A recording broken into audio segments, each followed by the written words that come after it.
টি-20 বিশ্বকাপ 2026-এর 3টি সেমিফাইনালিস্ট দল আমরা ইতিমধ্যেই পেয়ে গেছি। এখন শুধু অপেক্ষা শেষ একটি দলের। শেষ সেমিফাইনালিস্ট হিসাবে কি আমাদের প্রিয় টিম ইন্ডিয়া জায়গা করে নিতে পারবে, নাকি দানব সম ওয়েস্ট ইন্ডিজ আমাদের স্বপ্ন আজ শেষ করে দেবে? এই প্রশ্নের উত্তর মিলবে আর কয়েক ঘন্টা পরে, কারণ আজ 1 মার্চ রবিবার কলকাতার ইডেন গার্ডেন্সে মুখোমুখি হতে চলেছে এই দুই মারাত্মক দল। আর যে দল এই ম্যাচটি জিতবে সেই দল গ্রুপ 1-এর দ্বিতীয় দল হিসাবে সেমিফাইনালে কোয়ালিফাই করবে। তো অনেক দর্শককে দেখলাম কমেন্ট করে জানতে চাইছেন, যদি আজ বৃষ্টি হয়, ম্যাচ ভেস্তে যায়, তাহলে কি হবে, তখন কোন দল কোয়ালিফাই করবে? সেই প্রশ্নের উত্তর আমি এই ভিডিও শুরুতেই দিয়ে দেব।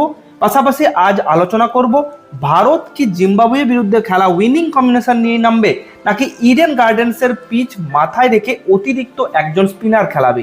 রিঙ্কু সিং কি আজ খেলবেন? মোট কথা, ওয়েস্ট ইন্ডিজের বিরুদ্ধে ভারত আজ কোন মারাত্মক প্লেইং 11 নিয়ে নামতে পারে সেটাই বিস্তারিত আলোচনা করব। তো যদি আপনি একজন ভারতীয় ফ্যান হয়ে থাকেন এবং মনে করেন আজ টিম ইন্ডিয়া অবশ্যই ওয়েস্ট ইন্ডিজকে হারাবে, তাহলে নিচে অবশ্যই টিম ইন্ডিয়া কমেন্ট করুন, ভিডিওটি একটি লাইক করুন এবং চ্যানেলটিকে সাবস্ক্রাইব করে রাখুন। চলুন তাহলে প্রথমেই দর্শকদের সেই প্রশ্নের উত্তর দিই, আজ বৃষ্টি হলে কি হবে। আমি জানি যারা এই প্রশ্ন করছেন তারা হয়তো চান না যে ভারত সেমিফাইনালে উঠুক, কারণ আজ যদি বৃষ্টির কারণে ম্যাচ সম্পূর্ণ ভেস্তে যায় তাহলে দুই দল পয়েন্ট ভাগ করে নেবে, আর তখন নেট রান রেট বেশি থাকার কারণে ওয়েস্ট ইন্ডিজ দল কোয়ালিফাই করে যাবে। তবে আপনাদের জানিয়ে রাখি, আজ কলকাতায় বৃষ্টির কোনো পূর্বাভাস নেই।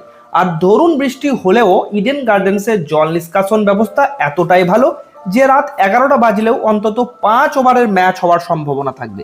অর্থাৎ ফলাফল নিশ্চিতভাবেই বের হবে, হয় পয়েন্ট পাবে ওয়েস্ট ইন্ডিজ, নয়তো ভারত।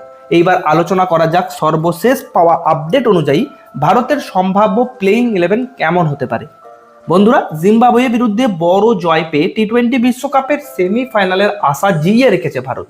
এইবার তাদের সামনে কঠিন এক চ্যালেঞ্জ ওয়েস্ট ইন্ডিজের টিম। এই দুই দলই টুর্নামেন্টে এখনো পর্যন্ত মাত্র একটি করে ম্যাচ হেরেছে, আর সেই হার এসেছে দক্ষিণ আফ্রিকা টিমের বিরুদ্ধে। তবে জিম্বাবুয়ের বিপক্ষে দুই দলই আবার 250 রানের বেশি রান করেছে, যা তাদের ব্যাটিং শক্তির বড় প্রমাণ। টুর্নামেন্টের শুরুতে ভারত ভালো খেললেও পুরো দল একসঙ্গে ছন্দে নেই, এমন সমালোচনা উঠেছিল। কিন্তু দক্ষিণ আফ্রিকার কাছে বড় হারের পর টিম ম্যানেজমেন্ট ব্যাটিং অর্ডারে পরিবর্তন আনে। জিম্বাবুয়ে ম্যাচে সঞ্জু স্যামসনকে ওপেনিংয়ে পাঠানো হয় এবং ঈশান কিষানকে ওপেনিং থেকে 3 নম্বরে নামানো হয়, যা দারুণভাবে কার্যকর প্রমাণিত হয়েছে। সেই ম্যাচে অভিষেক শর্মা ধৈর্য ধরে অর্ধশতরান করেন, আর তিলক বর্মা 6 নম্বরে নেমে মাত্র 16 বলে অপরাজিত 44 রান করে ম্যাচের গতিপথ বদলে দেন। সব ব্যাটসম্যান একসঙ্গে ভালো খেলায় ভারত 256 রানের বিশাল স্কোর তুলেছিল, যা দলের আত্মবিশ্বাস অনেকটাই বাড়িয়ে দিয়েছিল। তবে চিন্তার জায়গাও রয়েছে, ষষ্ঠ বোলারের পারফরমেন্স নিয়ে প্রশ্ন উঠেছে, কারণ শিবম দুবের মিডিয়াম পেস গত 3 ম্যাচে বেশ মার খেয়েছে। একই সঙ্গে সাম্প্রতিক ম্যাচগুলোতে বরুণ চক্রবর্তী এবং আকসার প্যাটেলও খুব একটা কার্যকর ছিলেন না, ফলে বাড়তি চাপ বাড়ছে জসপ্রীত বুমরার উপর। প্রতিপক্ষরা এই বিষয়টি বুঝে গেছে এবং বুমরাকে এড়িয়ে অন্য বোলারদের টার্গেট করার চেষ্টা করছে। স্পিনার কুলদীপ যাদব একটি মাত্র ম্যাচ খেলেছেন, তাই তাকে দলে আনা হবে কিনা এই নিয়ে আলোচনা চলছে। অন্যদিকে ব্যক্তিগত কারণে অনুপস্থিত থাকার পর রিঙ্কু সিং দলে ফিরলেও তাকে বেঞ্চেই থাকতে হতে পারে, কারণ তাকে খেলতে গেলে আকসার প্যাটেল অথবা শিবম দুবেকে বাদ দিতে হবে, যার ফলে বল হাতে একটা অপশন কমে যাবে। কুলদীপকে কি তাহলে দলে নেওয়া হবে? এই রিস্ট স্পিনার টুর্নামেন্টে এখনো পর্যন্ত মাত্র একটি ম্যাচ খেলেছেন, কলম্বোতে পাকিস্তানের বিপক্ষে, যেখানে স্পিনারদের জন্য সহায়ক পরিবেশ তৈরি করা হয়েছিল।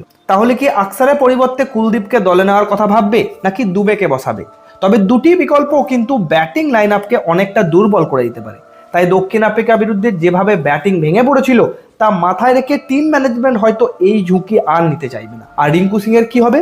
ব্যক্তিগত দুর্ঘটনার পর আজ দলের সঙ্গে তিনি যোগ দেবেন। একাদশে ফিনিশার হিসাবে তার সীমিত ভূমিকা থাকলেও এখনো পর্যন্ত প্রভাব বিবেচনা করে ভারত তাকে বেঞ্চেই রাখতে পারে, কারণ তাকে অন্তর্ভুক্ত করলে আকসার প্যাটেল অথবা দুবেকে বাদ দিতে হবে, ফলে বল হাতে একটি বিকল্প কমে যাবে। অর্থাৎ হয় ব্যাটিং দুর্বল হয়ে পড়বে, নতুবা বোলিং দুর্বল হয়ে পড়বে। আর তাই ওয়েস্ট ইন্ডিজের বিরুদ্ধে ভারতের সব থেকে শক্তিশালী প্লেইং 11 কেমন হবে বললে, ওপেনিংয়ে থাকবেন সঞ্জু স্যামসন এবং অভিষেক শর্মা, 3 নম্বরে থাকবেন ঈশান কিষান, 4 নম্বরে সূর্যকুমার যাদব, 5 নম্বরে তিলক বর্মা, 6 নম্বরে থাকবেন হার্দিক পান্ডিয়া, 7 নম্বরে শিবম দুবে এবং 8 নম্বরে আকসার প্যাটেল। বোলারদের থেকে 9 নম্বরে আকসদীপ সিং, 10 নম্বরে বরুণ চক্রবর্তী এবং 11 নম্বরে জসপ্রীত বুমরা। তো বন্ধুরা, আপনাদের কি মনে হয় টিম ইন্ডিয়ার প্লেইং 11-এ কি পরিবর্তন দরকার, নাকি একই প্লেইং 11 নিয়ে নামা উচিত? অবশ্যই কমেন্ট করে জানাবেন। ভিডিওটি ভালো লাগলে একটি লাইক করবেন, চ্যানেলটিকে সাবস্ক্রাইব করে পাশে থাকা বেল আইকনটি প্রেস করতে ভুলবেন না। ধন্যবাদ।